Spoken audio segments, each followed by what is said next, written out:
Con los chapitos nadie se mete, y quien se atreve la paga muy caro. Estas fueron las declaraciones de los chapitos antes de destruir una de las bases de la Sedena, acabando con múltiples miembros de este grupo. Pero ¿cómo fue que lo lograron? Quédate hasta el final del video y descúbrelo. Todo comenzó con un aumento de la presión militar en las áreas controladas por los chapitos, especialmente en el estado de Sinaloa, donde las autoridades habían intensificado los operativos para capturar a los líderes del cártel. Este contexto de hostilidad fue percibido por los chapitos como una amenaza directa a su control territorial y a su hegemonía dentro del narcotráfico mexicano. Ante esto, los líderes del grupo decidieron planear un ataque que debilitara a la Sedena y demostrara su disposición para enfrentarse directamente al aparato militar del Estado mexicano. La base seleccionada como objetivo del ataque estaba ubicada en una zona estratégica cerca de Culiacán, la capital de Sinaloa. Esta base militar era conocida por ser un centro logístico crucial para las operaciones de la Sedena en el noroeste del país. Desde allí se coordinaban operativos contra el narcotráfico y se desplegaban tropas a puntos clave de la región. Para los chapitos, destruir esta instalación significaba no solo un golpe simbólico, sino también un debilitamiento real de las capacidades operativas del ejército en la zona. El ataque fue cuidadosamente planeado durante semanas. Según reportes posteriores, los chapitos recurrieron a su red de informantes dentro de las fuerzas de seguridad y las instituciones gubernamentales para obtener información detallada sobre los horarios, la cantidad de efectivos presentes en la base, los patrones de patrullaje y las medidas de seguridad. Utilizando esta información, diseñaron un plan meticuloso que involucraba tanto una ofensiva directa como tácticas de distracción y bloqueo para maximizar el impacto y minimizar la posibilidad de una respuesta rápida por parte de las Fuerzas Armadas. El ataque comenzó en la madrugada de un viernes, aprovechando la relativa vulnerabilidad de la base durante las primeras horas del día. Un convoy de vehículos blindados y fuertemente armados, compuesto por sicarios entrenados en tácticas militares, se aproximó a la base por rutas previamente vigiladas para evitar ser detectados. Los vehículos iban equipados con armas de alto calibre, incluyendo ametralladoras, lanzagranadas y fusiles de asalto, lo que evidenciaba el nivel de preparación y el acceso a recursos que los chapitos habían logrado consolidar. Antes del asalto principal, los chapitos ejecutaron una serie de ataques simultáneos en otras ubicaciones cercanas, incluyendo retenes militares y estaciones de policía, para desviar la atención de la Sedena y obligar a las fuerzas de seguridad a dispersar sus recursos. Estas maniobras de distracción resultaron efectivas, ya que gran parte de los refuerzos disponibles fue movilizada hacia estas áreas, dejando a la base principal con un número reducido de efectivos en comparación con su capacidad total. Cuando el convoy llegó a las inmediaciones de la base, comenzó el ataque con una intensidad abrumadora. Los sicarios desplegaron tácticas de combate urbano, avanzando en pequeños grupos y utilizando la cobertura del terreno para neutralizar los puntos de vigilancia y los perímetros defensivos de la instalación. Los primeros en ser atacados fueron los guardias apostados en las entradas principales, quienes, a pesar de resistir con valentía, se vieron superados por la superioridad numérica y el poder de fuego de los atacantes. El caos reinó en cuestión de minutos dentro de la base. Los chapitos lograron infiltrarse rápidamente en las instalaciones, destruyendo equipos de comunicación y sistemas de vigilancia para cortar cualquier intento de coordinación entre los efectivos militares.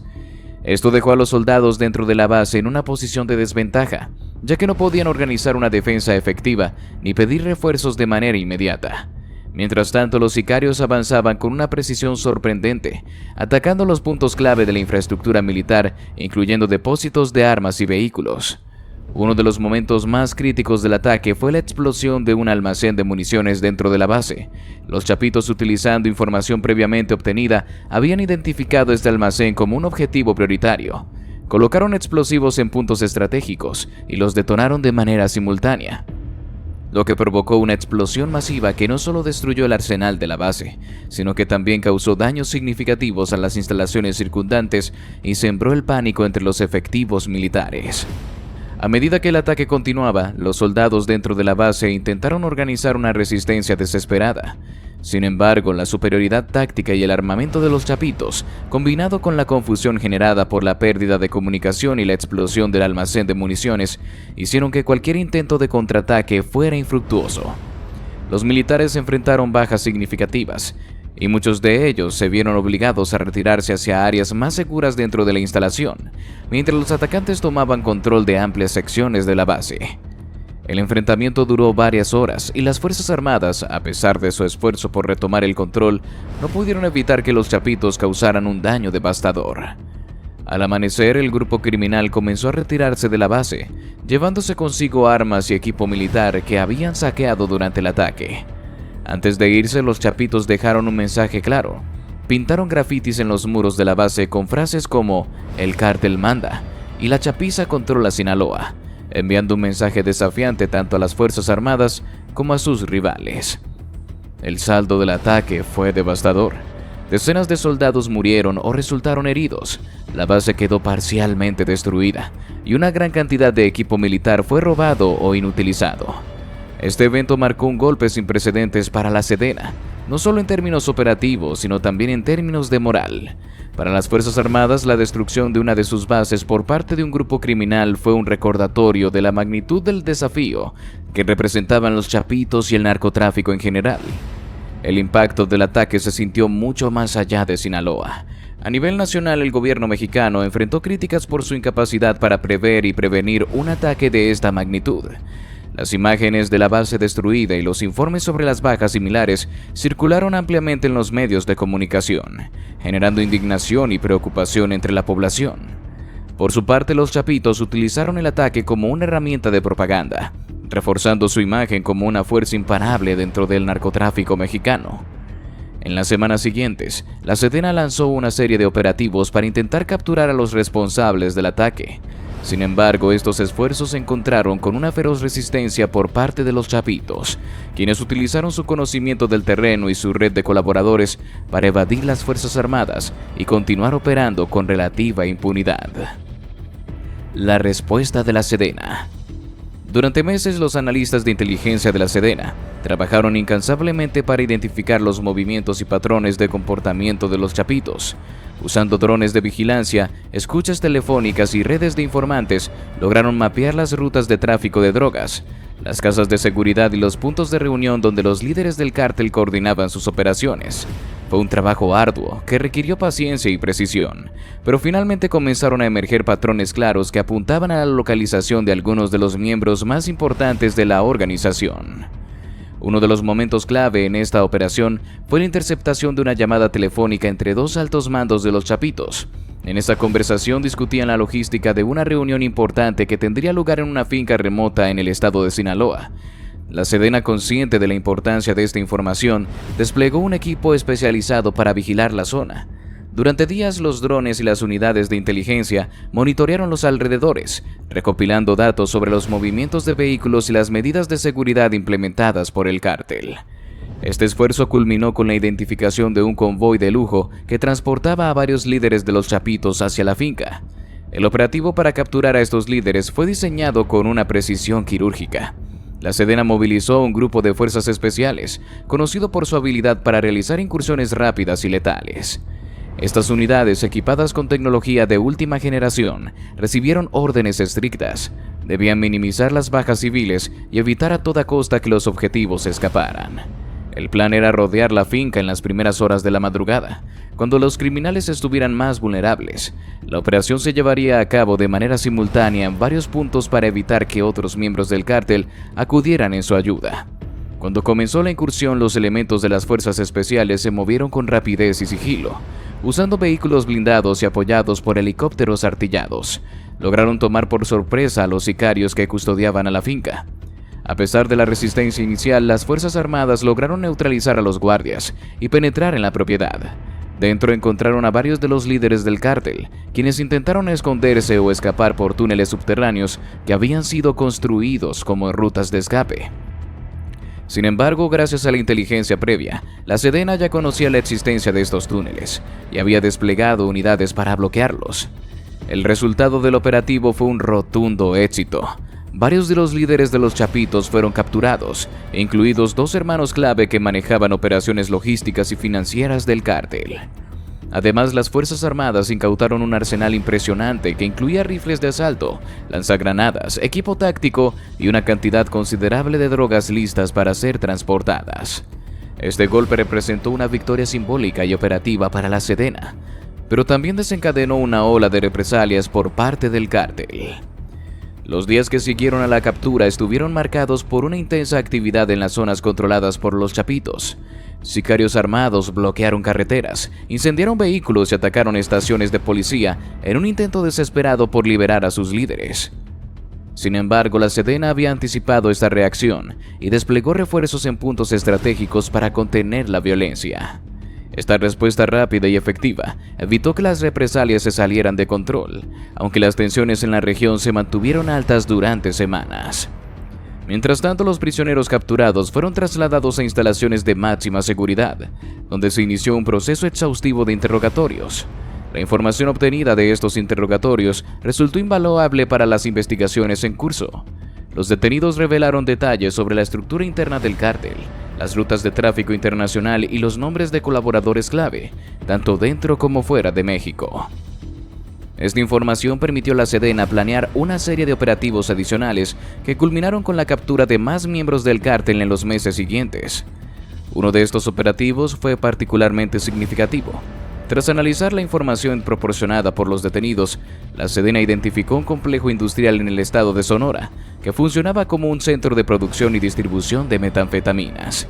Este complejo, oculto en un área remota y protegido por un pequeño ejército de sicarios, era una de las fuentes principales de ingresos para los Chapitos. La operación para desmantelarlo fue similar en su planeación al asalto de la finca, pero esta vez requirió el uso de equipos especializados para desactivar explosivos y neutralizar trampas colocadas por el cártel. El asalto al complejo resultó en la incautación de toneladas de drogas, así como en la captura de otros miembros clave del cártel, encargados de supervisar la producción de narcóticos.